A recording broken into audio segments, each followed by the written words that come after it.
in right now. He's in right now to keep us up to speed with the emotions running high over there in Yaoundé. Namibia did produce a second half masterclass to beat five-time African champions Cameroon in that African Cup of Nations qualifier. So goals from Peter Shalulile and Absalon Njana ensured that the hosts Namibia collected all 3 points in Group C. So Vincent Abubakar, I did say earlier, put in a late goal for consolation for Rigobert Song's side. But Cameroon turned the heat on Namibia with Abubakar coming up so close. So Besiktas forward netted that late goal in the injury time.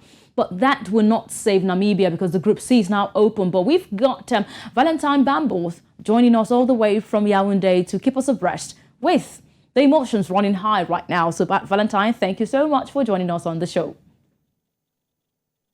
Thank you for having me. It was a pleasure being on the program.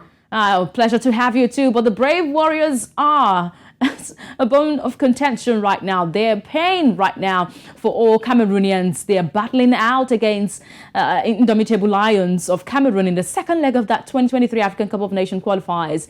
They are ranked 113th in the world. And they proved too strong for Rigobert Song's side in that 2-1 win. Also, talking about Cameroon Indomitable Lions, the under-23 African Cup of Nations Cameroon team were also knocked out by Gabon. So it was just a day to see the Cameroonians not having a good result. What are the emotions right now, or what's in the air in Yaoundé? We have mixed emotions running across the country. One school of thought believes that it is time for Coach Rigobert's son to leave. Another school of thought is asking that they give the coach more time. As a football writer and analyst, I would say I'm beginning to lose confidence in Coach Rigobert's son Bahanak, because when he came in, many persons believe that he is the one that can bring back glory to Cameroon football. But ever since Coach Rigobert's son came in, they start speaking. He's won just 3 games out of, I think, 12 he's played, a couple of losses and a couple of defeats, and I think a couple of draws. It doesn't speak well for a coach of his caliber. And a friend of mine was telling me that each time Cameroon leaves a major competition or they record a big win in a competition, they always come back in the next game and flop. That's exactly what happened against Namibia at Pandena. It is true that at the Amada Ejo Stadium, yes. Okay. I wanted to I want us to listen to something we overheard from the commentators who left their mic open during that encounter with Namibia against the Indomitable Lions. So let's listen, and when we come back, you just said you have so much confidence in Rigobert Song, but let's hear what the commentators had, the feeling they had about Rigobert Song. He's a cool coach. He refused to take his hand. Really? Yeah, he refused to take his hand. I don't think this guy... they're not playing for him. Me, I think this guy is a Rasta. You know, he's a cool guy. Yeah. He smokes his weed. These players are like... there's no plan here. Yeah. He's not a coach. There's no plan here. No, this is the worst performance I've seen them. And also, you get the application.